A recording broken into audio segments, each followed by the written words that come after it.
안녕하세요. 지혜탈무에 오신 여러분 환영합니다. 오늘도 반갑습니다. 구독과 좋아요를 누르시고 지혜탈무와 가족이 돼주세요. 그럼 이야기 시작하겠습니다. 어느 법당에 성시하기로 소문난 제자가 있었습니다. 그런데 어느 날 작은 실수 하나가 그의 인생을 뒤흔들기 시작했죠. 제자는 스승 앞에 무릎을 꿇고 2번 절을 했습니다. 스승은 조용히 물었습니다. 왜 2번이나 절했느냐? 그 질문 하나가 제자의 삶을 완전히 바꿔놓았습니다. 진짜 용서가 필요한 사람은 과연 누구였을까요?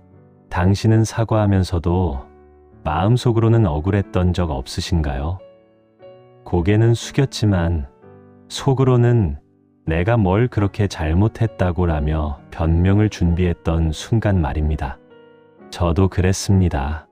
제가 어렸을 때 아버지께 혼이 나면 입으로는 죄송합니다 라고 말했지만 마음속으로는 온갖 이유를 늘어놓곤 했죠. 내가 일부러 그런 건 아니잖아. 다른 애들도 다 그러는데 왜 나만 혼내? 이런 생각들이 머릿속을 가득 채웠습니다. 오늘 제가 들려드릴 이야기는 바로 그런 마음을 가진 한 제자의 이야기입니다. 어느 작은 산골 법당에 누구보다 성실하고 똑똑하기로 소문난 제자가 있었습니다. 그는 새벽같이 일어나 법당을 청소하고 스승의 말씀을 한 글자도 놓치지 않으려 했었죠. 다른 제자들이 졸 때도 그는 눈을 빛내며 경전을 읽었습니다. 스승도 그를 아꼈습니다. 너는 참 기특하구나 라는 말을 자주 건넸고 중요한 일은 늘 그에게 맡겼죠. 제자는 그런 신뢰가 자랑스러웠습니다. 나는 다른 사람들과 다르다. 나는 특별하다. 그렇게 생각하며 살아왔습니다. 그런데 어느 날 아주 사소한 일이 벌어졌습니다. 법당에 등불을 옮기다가 제자가 실수로 기름을 쏟아버린 것이죠. 바닥에 얼룩이 졌습니다. 별것 아닌 실수였습니다. 누구나 할 수 있는 일이었죠. 하지만 제자의 얼굴은 순식간에 굳어졌습니다. 완벽한 내가 이런 실수를 믿을 수가 없었습니다. 스승은 별말 없이 괜찮다, 닦으면 되지라고 말했습니다. 하지만 제자의 귀에는 그 말이 전혀 다르게 들렸죠. 역시 실망했구나. 내가 완벽하지 못해서. 제자는 고개를 숙이며 말했습니다. 제 불찰입니다, 스승님. 말은 그렇게 했지만 마음속으로는 다른 생각이 꿈틀거렸습니다. 등불이 너무 낡았어. 원래 쏟아지기 쉽게 되어 있었다고. 다른 사람이 했어도 똑같았을 거야. 그날 밤, 제자는 잠을 이루지 못했습니다. 작은 실수 하나가 그의 마음을 온통 뒤흔들어 놓았죠. 제자는 이불을 뒤집어 쓰고 스스로에게 물었습니다. 나는 왜 이렇게 완벽해야만 하는 걸까? 하지만 답은 나오지 않았습니다. 그저 가슴 속에 무언가 답답한 것만 남아있을 뿐이었죠. 다음 날 아침, 제자는 평소보다 더 일찍 일어나 법당을 청소했습니다. 어젯밤에 실수를 만회하려는 듯 구석구석 먼지 하나 남기지 않고 닦아냈죠. 스승은 그런 제자를 보며 빙그레 웃었습니다. 오늘따라 부지런하구나. 제자는 대답했습니다. 늘 이렇습니다, 스승님.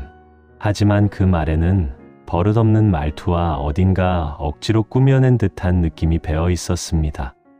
그렇게 며칠이 흘렀습니다. 겉으로는 아무 일도 없는 것처럼 보였지만 제자의 마음속에는 작은 균열이 생기기 시작했습니다. 그 균열은 곧 더 큰 사건을 불러오게 되죠. 제자가 이 법당에 처음 왔을 때를 떠올려 볼까요?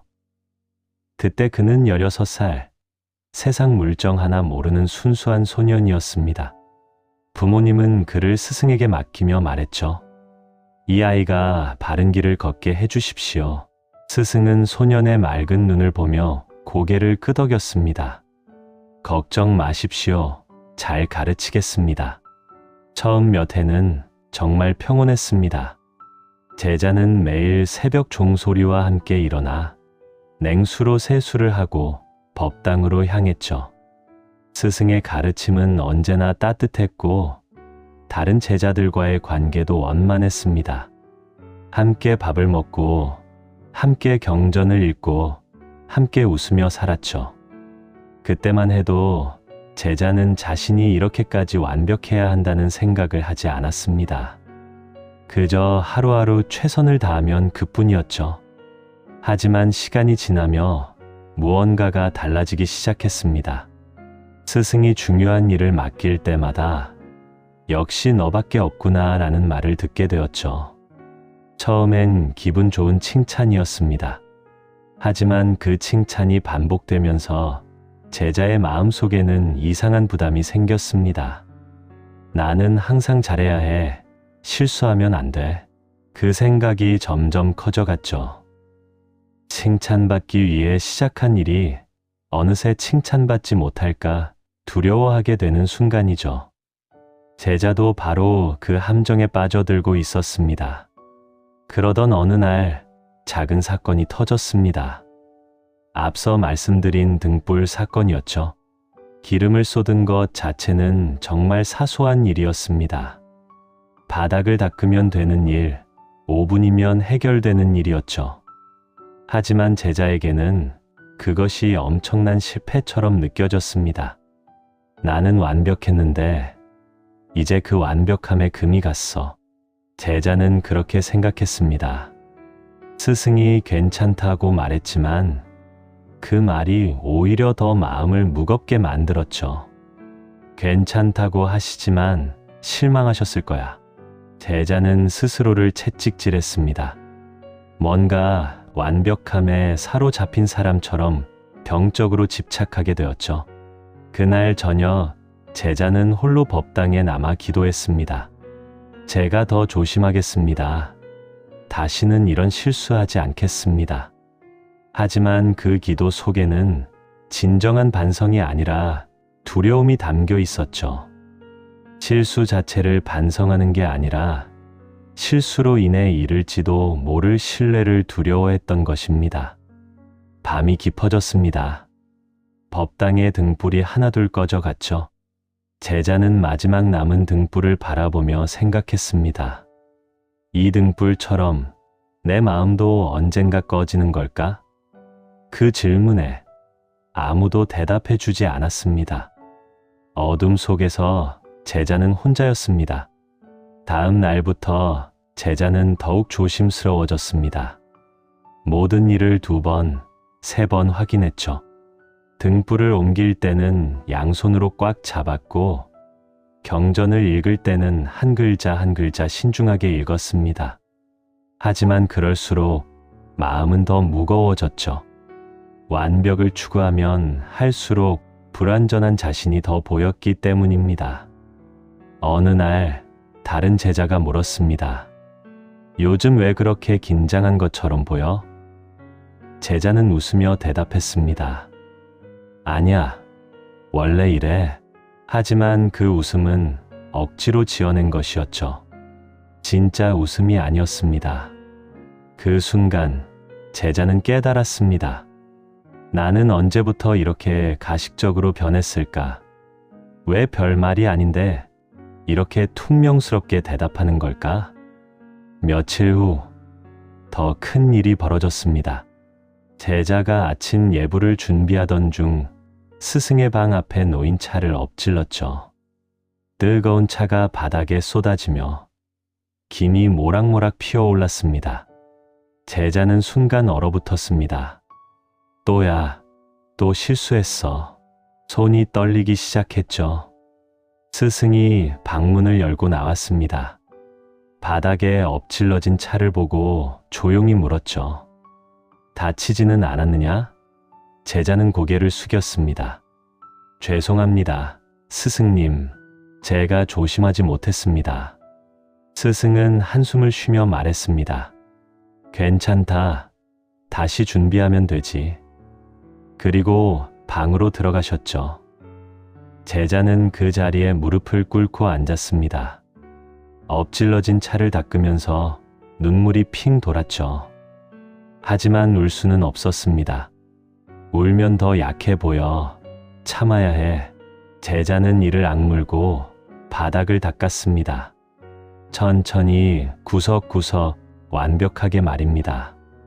겉으로는 제 불찰입니다 라고 말했지만 속으로는 다른 생각을 했죠. 차를 너무 가득 채워서 그래. 조금만 덜 따랐으면 괜찮았을 텐데. 바닥이 미끄러워서 그런 거야. 내 잘못만은 아니야. 그날 저녁 제자는 다른 제자들과 함께 저녁 예불에 참석했습니다. 하지만 마음은 온통 아침의 실수에 가 있었죠. 경전을 읽는 척했지만 한 글자도 머릿속에 들어오지 않았습니다. 옆에 앉은 제자가 속삭였습니다. 괜찮아. 누구나 실수는 하는 거야. 제자는 고개를 끄덕였지만 속으로는 생각했죠. 너는 몰라. 나는 달라야 해. 그날 밤부터 제자는 변하기 시작했습니다. 스승의 말씀을 들을 때마다 자신을 향한 질책처럼 느껴졌죠. 우리는 완벽할 수 없다는 가르침조차 제자에게는 너는 완벽하지 못하다는 비난처럼 들렸습니다. 이상했습니다. 귀는 열려 있었지만 마음은 닫혀 있었죠. 며칠이 지나며 제자는 점점 더 방어적으로 변했습니다. 누군가 조언을 해주면 알고 있어요 라고 퉁명스럽게 대답했죠. 스승이 천천히 해도 괜찮다고 말하면 네 알겠습니다 라고 대답했지만 속으로는 천천히 하면 뒤처져라고 생각했습니다. 어느 날 스승이 제자를 불렀습니다. 요즘 내 얼굴이 어둡구나. 무슨 일이 있느냐? 제자는 웃으며 대답했습니다. 아닙니다. 그냥 피곤할 뿐입니다. 하지만 그 웃음 뒤에는 감추고 싶은 마음이 가득했죠. 말해봤자 소용없어. 스승님은 이해 못하실 거야. 그날 밤 제자는 홀로 법당에 앉아 있었습니다. 등불 하나만 켜진 어둠 속에서 자신의 그림자를 바라보았죠. 그림자는 크게 벽에 비쳤습니다. 제자는 생각했습니다. 내 그림자처럼 내 잘못도 이렇게 크게 보이는 걸까? 하지만 답은 나오지 않았습니다. 다음 날부터 제자는 더욱 완벽주의에 빠져들었습니다. 모든 일을 완벽하게 하려 했지만 완벽할수록 실수가 더 눈에 띄었죠. 작은 흠집 하나에도 자신을 심하게 질책했습니다. 이것도 못해? 넌 정말 형편없어. 스스로에게 던지는 말들은 갈수록 날카로워졌습니다. 어느 날 다른 제자가 똑같은 실수를 했습니다. 차를 엎지른 것이죠. 제자는 그 광경을 보며 이상한 감정을 느꼈습니다. 저 사람도 실수하네. 나만 그런 게 아니었어. 조금 안심이 되었지만 동시에 씁쓸했죠. 하지만 저 사람은 아무렇지 않게 웃는데 나는 왜 이렇게 괴로울까?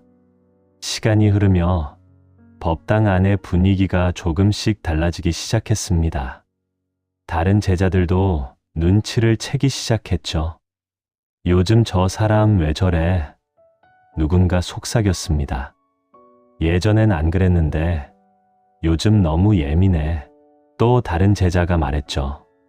괜히 건드리지 말자. 우리가 뭐라고 할 일도 아니고. 그래도 주변을 너무 눈치 보게 하잖아. 불편해. 제자는 그런 시선들을 느꼈습니다. 사람들이 자신을 피하는 것 같았죠. 식사 시간에 옆자리가 비어 있어도 아무도 앉지 않았습니다. 대화가 오갈 때도 제자가 끼어들면 어색한 침묵이 흘렀죠. 고립은 점점 깊어져 갔습니다. 당신도 그런 적 없으신가요? 모임에 있지만 혼자인 것 같은 느낌 말입니다. 사람들 사이에 있어도 마음은 외로운 순간이죠. 제자는 바로 그 외로움 속에 빠져 있었습니다. 어느 날 법당에서 큰 행사가 있었습니다. 마을 사람들이 찾아와 스승의 법문을 듣는 날이었죠. 제자는 그날 아침부터 법당을 정리하고 꽃을 꽂고 방석을 펴놓았습니다. 모든 것이 완벽해야 했죠. 오늘만큼은 실수하면 안 돼. 마음속으로 되뇌었습니다. 행사가 시작되었습니다. 사람들이 하나둘 들어왔고 법당은 가득 찼죠. 스승이 법문을 시작하려는 순간 제자가 향을 피우러 갔습니다. 그런데 그때 손이 떨렸습니다. 향로를 들다가 그만 떨어뜨리고 말았죠. 쨍그랑 향로가 바닥에 떨어지며 요란한 소리를 냈습니다. 법당 안의 모든 시선이 제자에게 쏠렸죠.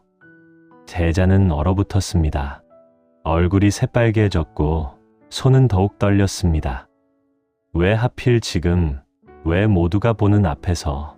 스승은 조용히 말했습니다. 괜찮다. 천천히 주어라. 하지만 제자의 귀에는 그 말이 들리지 않았습니다. 주변의 수군거림만 크게 들렸죠. 쯔쯔, 저렇게 긴장하면 어떡해. 원래 잘하던 애였는데 요즘 왜 저래? 실제로 누가 그렇게 말했는지는 모릅니다. 하지만 제자는 모두가 자신을 비난한다고 느꼈죠. 제자는 황급히 향로를 주었습니다. 손이 떨려서 몇 번이나 떨어뜨렸죠. 겨우 주워서 제자리에 놓았지만 마음은 이미 무너져 내렸습니다. 행사가 끝날 때까지 제자는 고개를 들지 못했습니다. 부끄러움이 온몸을 짓눌렀죠. 행사가 끝나고 사람들이 하나둘 돌아갔습니다.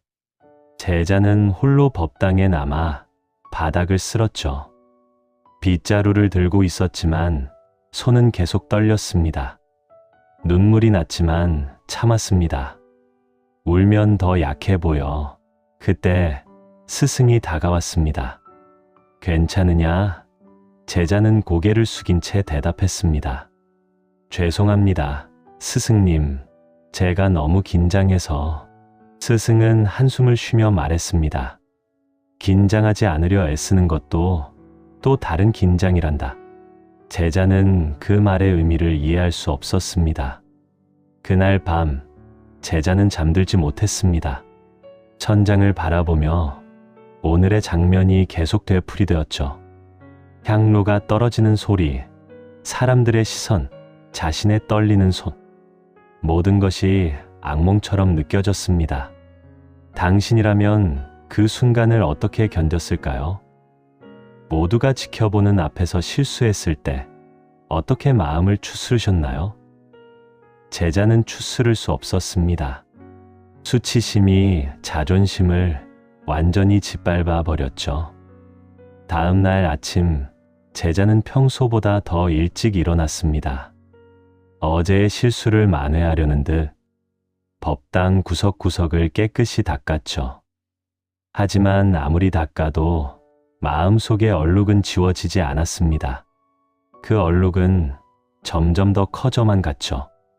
며칠이 지났지만 제자의 마음은 회복되지 않았습니다. 오히려 더 무거워졌죠. 법당 안에서 사람들을 마주칠 때마다 고개를 숙였습니다. 다들 날 비웃고 있을 거야. 그렇게 생각하며 사람들을 피했죠. 어느 날 아침, 스승이 제자를 불렀습니다. 오늘은 내가 공양을 준비해라. 제자는 고개를 끄덕였습니다. 네, 스승님. 하지만 마음속으로는 두려움이 밀려왔죠. 또 실수하면 어떡하지? 제자는 부엌으로 갔습니다. 쌀을 씻고 물을 끓이고 채소를 다듬었죠. 모든 동작이 조심스러웠습니다. 손끝에 신경을 곤두세우며 하나하나 확인했죠. 이번에는 절대 실수하지 않을 거야. 공양 준비가 끝나갈 무렵 제자는 마지막으로 국을 끓이고 있었습니다. 간을 맞추려고 소금을 넣었는데 손이 또 떨렸죠. 그만 소금을 너무 많이 넣고 말았습니다. 제자는 황급히 국을 맛보았습니다. 짜다. 너무 짜. 얼굴이 창백해졌죠. 시간은 촉박했습니다. 다시 그릴 시간도 없었죠.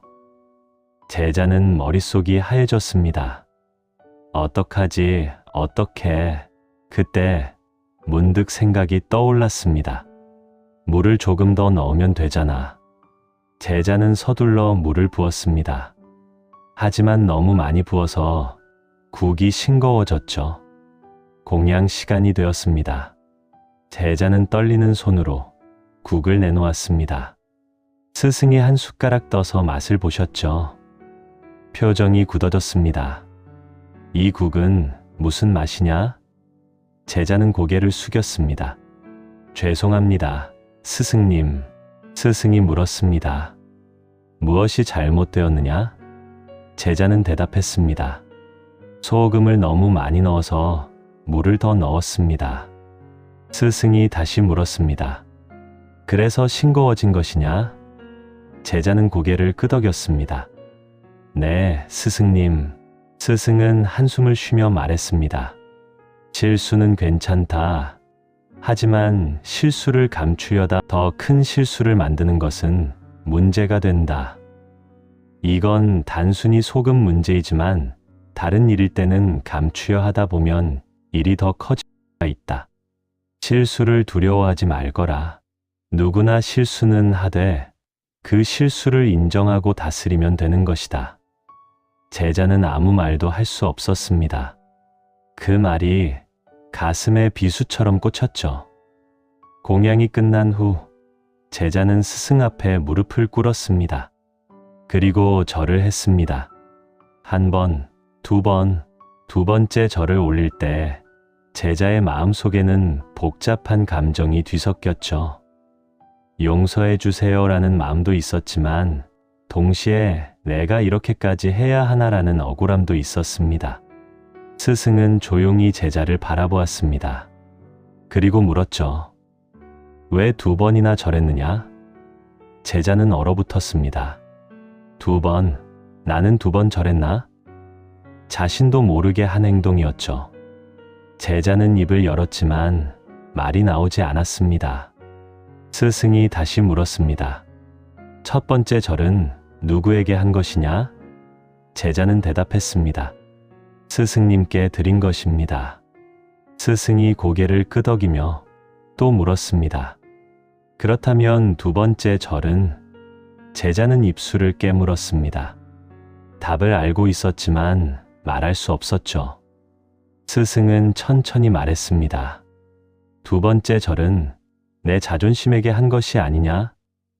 제자는 고개를 들지 못했습니다. 그 말이 정곡을 찔렀기 때문이죠. 맞아. 나는 스승님께 사과하는 척하면서 사실은 내 자존심을 지키려 했어. 스승은 자리에서 일어났습니다. 그리고 법당 한쪽에 있는 등불로 걸어갔죠. 제자도 따라갔습니다. 스승은 등불을 가리키며 말했습니다. 이 등불을 보거라. 제자는 등불을 바라보았습니다. 작은 불꽃이 어둠 속에서 빛나고 있었죠. 스승이 말했습니다. 이 등불이 빛나는 이유는 자신을 태우기 때문이다. 제자는 고개를 끄덕였습니다. 스승이 계속 말했죠. 하지만 내가 빛나지 못하는 이유는 내 자존심을 태우지 못하기 때문이다. 제자의 눈에 눈물이 맺혔습니다. 스승은 제자 옆에 앉았습니다. 등불의 빛이 두 사람의 얼굴을 은은하게 비췄죠. 스승이 조용히 물었습니다. 너는 무엇이 두려우냐? 제자는 한참을 망설이다 입을 열었습니다. 저는 인정받지 못할까봐 두렵습니다. 스승이 고개를 끄덕였습니다. 그래서 완벽하려 애쓰는 것이냐? 제자가 대답했죠. 네, 스승님. 저는 늘 최고여야 한다고 생각했습니다. 그래야 사람들이 저를 인정해 줄 거라고 믿었죠. 스승은 한숨을 쉬며 말했습니다. 그것이 바로 내가 고통받는 이유란다. 제자는 눈물을 닦으며 물었습니다. 그럼 어떻게 해야 합니까? 스승은 등불을 가리켰습니다. 이 등불을 꺼보거라. 제자는 놀랐습니다. 끄라고요? 스승이 고개를 끄덕였죠. 그렇다. 한번 꺼보거라. 제자는 조심스럽게 손을 뻗어 등불을 껐습니다. 법당 안이 어두워졌죠. 제자는 어둠 속에서 자신의 손끝만 어렴풋이 보였습니다. 스승이 말했습니다. 지금 무엇이 보이느냐? 제자가 대답했죠. 아무것도 보이지 않습니다. 스승이 다시 물었습니다. 내 그림자는? 제자는 깨달았습니다. 그림자도 사라졌습니다. 스승이 미소 지으며 말했죠. 맞다. 불이 꺼지니 그림자도 사라지는구나. 당신은 이 말의 의미를 아시겠습니까? 등불이 켜져 있을 때는 빛이 있지만 그림자도 생깁니다. 하지만 불을 끄면 빛도 사라지지만 그림자도 사라지죠. 스승은 바로 그것을 말하고 있었습니다. 스승이 계속 말했습니다. 너는 완벽하려는 빛을 너무 밝게 켰다. 그래서 내 그림자도 크게 보였던 것이다. 제자는 고개를 끄덕였습니다. 제가 제 실수를 너무 크게 봤다는 말씀이신가요? 스승이 대답했죠. 그렇다. 내가 완벽하려 할수록 불완전한 모습이 더 크게 보였던 것이다. 제자는 어둠 속에서 깊은 생각에 잠겼습니다. 나는 왜 이렇게 완벽해지려 했을까? 그 답은 두려움이었습니다. 사람들에게 실망을 주고 싶지 않았고 인정받고 싶었죠. 하지만 그럴수록 자신을 더 채찍질했고 더 고통스러워졌습니다. 스승이 다시 등불을 켰습니다. 작은 빛이 어둠을 밝혔죠. 하지만 이번엔 빛이 너무 밝지 않았습니다. 은은하게 따뜻하게 빛났죠. 스승이 말했습니다. 이 정도의 빛이면 충분하다. 너무 밝을 필요는 없다. 제자는 등불을 바라보며 눈물을 흘렸습니다. 그동안 자신이 얼마나 스스로를 괴롭혔는지 비로소 깨달았죠. 완벽해야 한다는 강박이 자신을 얼마나 무겁게 짓눌렀는지 알았습니다.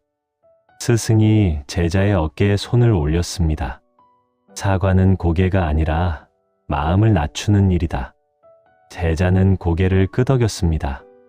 제가 고개만 숙이고 마음은 숙이지 않았습니다. 스승이 미소 지었죠. 그것을 알았으니 이제 진짜 사과를 할 수 있겠구나. 진짜 사과는 고개를 숙이는 게 아니라 마음을 낮추는 것이죠. 제자는 그제야 그 의미를 이해했습니다. 스승이 마지막으로 말했습니다. 오늘 밤 내가 할 일은 하나다. 내 마음을 먼저 용서하거라. 제자는 눈을 크게 떴습니다. 제 마음을요? 스승이 고개를 끄덕였죠. 그렇다. 남을 용서하기 전에 먼저 너 자신을 용서해야 한다. 제자는 스승의 말을 곱씹었습니다. 내 마음을 먼저 용서하라. 무슨 의미일까요? 제자는 그동안 자신을 너무 가혹하게 대해왔습니다. 작은 실수 하나에도 넌 형편없어. 넌 왜 이렇게 못해? 라며 자책했죠. 남에게는 관대했지만 자신에게는 가혹했습니다. 스승이 말했습니다. 너는 다른 사람이 실수하면 괜찮다고 말한다. 하지만 내가 실수하면 용서하지 못한다. 제자는 그 말에 고개를 끄덕였습니다. 맞습니다. 저는 제 자신에게만 가혹했습니다. 스승이 물었죠. 왜 그랬느냐? 제자는 한참을 생각했습니다. 왜일까요? 나는 왜 나에게만 이렇게 가혹했을까? 그 답을 찾기 위해 제자는 과거를 되돌아보았습니다. 어렸을 때부터 어머니가 없는 가정 환경에 전 칭찬받기 위해 애썼던 기억들이 떠올랐습니다. 부모님의 기대, 선생님의 칭찬, 친구들의 부러움, 그 모든 것이 제자를 완벽주의자로 만들었습니다. 제자가 대답했습니다. 저는 사랑받기 위해 완벽해야 한다고 생각했습니다. 스승이 고개를 끄덕였습니다. 그래서 불완전한 내 모습을 용서할 수 없었구나. 제자의 눈에 다시 눈물이 맺혔죠. 네, 스승님, 잘해야 한다고 늘 생각했습니다. 그렇지 않으면 어머니 없는 아이라 놀림받을까 두려웠습니다. 저는 제가 부족하다고 느낄 때마다 스스로를 미워했습니다. 스승은 잠시 침묵했습니다. 그리고 천천히 말했죠. 오늘 밤 내 방으로 돌아가거라. 그리고 거울 앞에 앉아 내 자신에게 말하거라. 괜찮아. 너는 충분해. 지금까지 너무 잘했어. 제자는 눈을 크게 떴습니다. 그게 숙제입니까? 스승이 고개를 끄덕였습니다. 그렇다. 가장 중요한 숙제다. 제자는 스승께 절을 올리고 방으로 돌아갔습니다. 방에는 작은 거울 하나가 벽에 걸려 있었죠. 제자는 거울 앞에 앉았습니다. 거울 속에 지친 자신의 얼굴이 비쳤습니다. 눈가에는 다크서클이 짙었고 입술은 바짝 마른 상태였죠. 제자는 거울 속 자신을 바라보며 입을 열었습니다. 괜찮아. 너는 충분해. 하지만 그 말이 입 밖으로 나오지 않았습니다. 목이 메었죠. 눈물이 흘러내렸습니다. 나는 나 자신에게 한 번도 이런 말을 해본 적이 없구나. 당신은 자신에게 이런 말을 해본 적 있으신가요? 괜찮아. 너는 충분해라고 말입니다. 대부분의 사람들은 자신에게 가혹합니다. 더 잘해야 해. 이것도 못해. 라며 채찍질하죠. 하지만 정작 자신에게 괜찮아라는 말은 하지 않습니다. 제자는 다시 시도했습니다. 괜찮아, 너는. 하지만 또 말이 막혔습니다. 가슴 속에서 무언가가 터져 나올 것 같았죠. 어머니가 너무 보고 싶었습니다. 제자는 거울 앞에서 소리내어 울기 시작했습니다. 그동안 참았던 눈물이 홍수처럼 쏟아졌습니다. 얼마나 울었을까요? 한참을 울고 나서야 제자는 마음이 조금 가벼워졌습니다. 눈물이 그쳤고 숨도 차분해졌죠. 제자는 다시 거울을 바라보았습니다. 이번에는 조금 더 용기를 내어 말했습니다. 괜찮아. 너는 충분해. 그 말이 입 밖으로 나오는 순간 제자는 이상한 느낌을 받았습니다. 마치 무거운 짐을 내려놓은 것 같았죠. 가슴이 따뜻해졌고 마음이 편안해졌습니다. 이게 나를 용서하는 거구나. 제자는 밤새 거울 앞에 앉아 자신과 대화했습니다. 너는 왜 늘 옳고 싶었어? 자신에게 물었죠. 그 답은 사랑받고 싶었기 때문이었습니다. 인정받고 싶었고 버림받지 않고 싶었죠. 하지만 그럴수록 자신을 더 외롭게 만들었습니다. 제자는 깨달았습니다. 나는 사랑받기 위해 완벽하려 했지만 정작 나 자신은 사랑하지 않았구나. 그것이 가장 큰 문제였습니다. 남의 사랑을 얻기 위해 자신의 사랑을 잃었던 것이죠. 다음 날 아침, 제자는 평소보다 늦게 일어났습니다. 밤새 거울 앞에 앉아 있었기 때문이죠. 하지만 이상하게 몸은 가벼웠습니다. 마음도 편안했죠. 제자는 세수를 하고 법당으로 향했습니다. 스승이 법당에서 기다리고 계셨습니다. 제자는 스승 앞에 무릎을 꿇었습니다. 그리고 말했죠.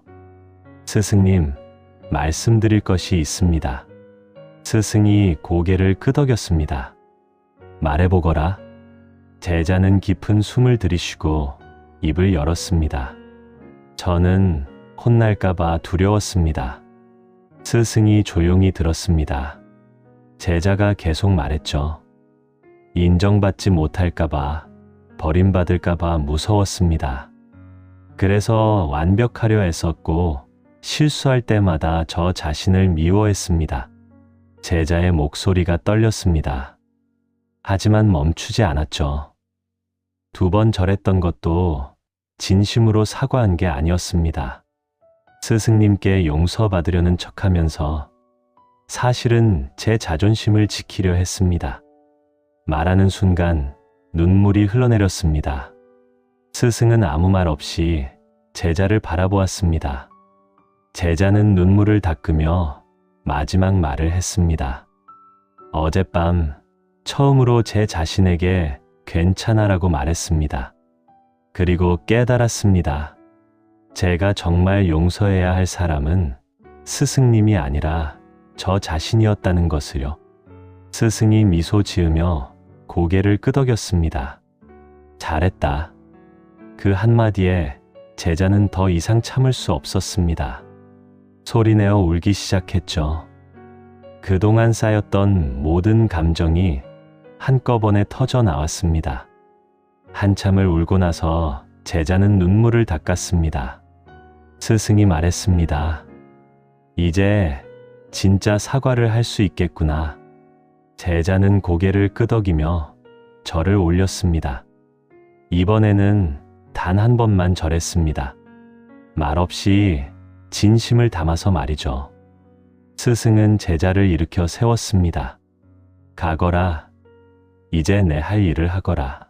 제자는 허리를 숙여 인사하고 법당을 나섰습니다. 밖은 화창했습니다. 햇살이 따뜻하게 내리쬐었고 새들이 지저귀고 있었죠. 제자는 깊은 숨을 들이마셨습니다. 세상이 이렇게 편안했구나. 그날부터 제자는 달라지기 시작했습니다. 일을 할 때 예전처럼 완벽하려 애쓰지 않았죠. 최선을 다하되 실수해도 괜찮다는 마음을 가졌습니다. 그러자 이상하게 실수가 줄어들었습니다. 긴장하지 않으니 손도 떨리지 않았죠. 며칠 후 다시 작은 시험이 찾아왔습니다. 제자가 차를 준비하다가 또 엎질렀죠. 예전 같았으면 당황하고 자책했을 것입니다. 하지만 이번에는 조용히 바닥을 닦았습니다. 그리고 스승께 말했죠. 죄송합니다. 다시 준비하겠습니다. 스승이 물었습니다. 변명은 없느냐? 제자는 웃으며 대답했습니다. 없습니다. 제가 조심하지 못했습니다. 스승도 웃으며 고개를 끄덕였습니다. 그래, 그것으로 충분하다. 제자는 부엌으로 가서 다시 차를 준비했습니다. 이번에는 마음이 편안했습니다. 실수를 해도 괜찮다는 것을 알았기 때문이죠. 차를 준비하며 제자는 생각했습니다. 나는 완벽하지 않아도 돼. 그냥 나답게 살면 되는 거야. 제자는 그것을 깨달았고 비로소 자유로워졌죠. 세월이 흘러 제자는 어느덧 중년이 되었습니다. 그에게도 제자들이 생겼죠. 어느 날 한 제자가 실수를 하고 2번 절을 했습니다. 제자는 그 모습을 보며 옛날의 자신을 떠올렸습니다. 그리고 조용히 물었죠. 왜 2번이나 절했느냐? 젊은 제자는 얼어붙었습니다. 제자는 미소 지으며 말했습니다. 사과는 고개가 아니라 마음을 낮추는 일이란다. 그리고 덧붙였죠. 그리고 용서는 남에게 주는 선물이 아니라 스스로를 자유롭게 하는 선택이다. 젊은 제자는 그 말의 의미를 이해하지 못했습니다. 하지만 언젠가 깨닫게 될 것입니다. 진짜 용서는 남이 아니라 자신에게 먼저 하는 것이라는 사실을 말이죠. 그날이 오면 그 제자도 자유로워질 것입니다. 용서는 남에게 주는 선물이 아니라 스스로를 자유롭게 하는 선택입니다. 오늘의 이야기 어떠셨나요? 많은 사람들은 자신들의 조건이 있습니다. 그 조건을 맞추기 위해 자신에게 여유를 주지 못하고 타인을 불편하게 한다면 진정한 쉼과 여유를 느끼지 못할 것입니다. 여러분은 모두 귀한 사람입니다. 그 사실을 잊지 마세요. 그럼 구독, 좋아요로 응원해 주시고 또 다른 이야기로 곧 찾아오겠습니다.